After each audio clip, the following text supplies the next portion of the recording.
சட்டமன்ற தேர்தலில் பொதுமக்கள் 100% வாக்களிக்க வேண்டும் என்பதை வலியுறுத்தி தூத்துக்குடி HMS உழைப்பாளர் சங்கம் சார்பில் மாபெரும் விழிப்புணர்வு பேரணி நடைபெற்றது. தமிழ்நாட்டில் நடைபெறவுள்ள சட்டமன்ற தேர்தலை முன்னிட்டு தூத்துக்குடி மாவட்டத்தில் 100% வாக்குப்பதிவை உறுதி செய்யும் வகையில் HMS உழைப்பாளர் சங்கம் சார்பில் மாபெரும் விழிப்புணர்வு பேரணி நடைபெற்றது.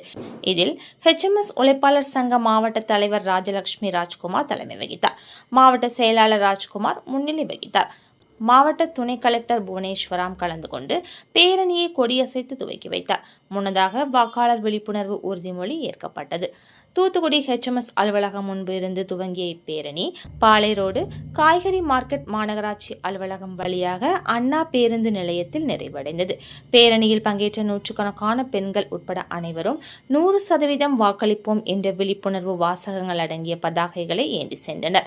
மேலும் வாக்களிப்பதன் அவசியம் குறித்து பொதுமக்களுக்கு விழிப்புணர்வு துண்டு பிரசுரங்கள் விநியோகிக்கப்பட்டது. பேரணியில் சகா கலைக்குழுவினர் பறை இசை மற்றும் நாட்டுப்புற கலை நிகழ்ச்சிகளால் விழிப்புணர்வு ஏற்படுத்தினர். வணக்கம். நமது ஜனநாயக கடமையான 100% வாக்களிப்பை முன்னிறுத்தி நமது தூத்துக்குடி மாவட்டம் தமிழ்நாடு HMS உழைப்பாளர் சங்கம் மற்றும் மனித உரிமைகள் ஆணையத்தின் சார்பாக இன்று 100% வாக்குறுதியை வலியுறுத்தி ஒரு விழிப்புணர்வு பேரணி நடத்தியிருக்கோம்.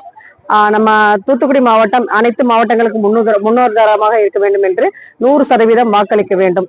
இன்னைக்கு எடுக்கிற முடிவு தான் நம்ம 5 வருஷத்துக்கான நம்ம வாழ்வாதாரத்துக்கான உரிமை, நம்மளோட உரிமை பறிக்கப்படக்கூடாது. இனிமே நம்ம கரெக்டான நபரை தேர்ந்தெடுத்து நல்ல ஒரு தலைவரை தேர்ந்தெடுத்து வாக்களிப்போம் என நம்ம உறுதி கூறுகிறோம்.